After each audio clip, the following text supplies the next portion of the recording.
Latha, please stay on with us. Let's also talk about the big macro data of the day, which has been released. India's retail inflation that moderated in December, coming in at 5.22%. Please take us through your analysis. Oh, this is the best news that has hit us.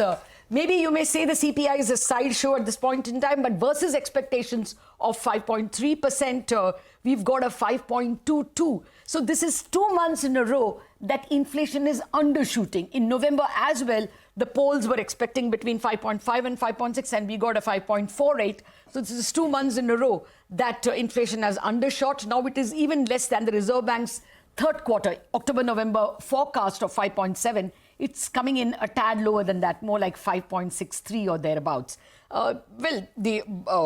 It is not the bad news is it's not reflected in food. Food inflation is still 8.3%, which is very much in line with what our polls are. Our polls are 8.3. Actually, what's come in as 8.39. Cereals inflation has jumped up month on month.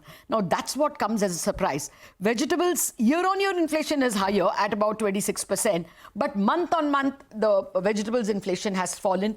The other factor which is going against food inflation is oils and fats. You know, after those import tariffs were raised, edible oils continue to rise, and you have an edible oil inflation of 14.6% year on year. So those are, I would think the troublesome number is cereals, that month on month as well, we're seeing a cereals push. Core inflation, which many people thought will actually get a little worse, is actually lower at 3.6%. So that's the positive. Overall, this is a good number for a market and an economy thirsting for good news. This comes as a positive. Right. Thank you, Latha, for that. On to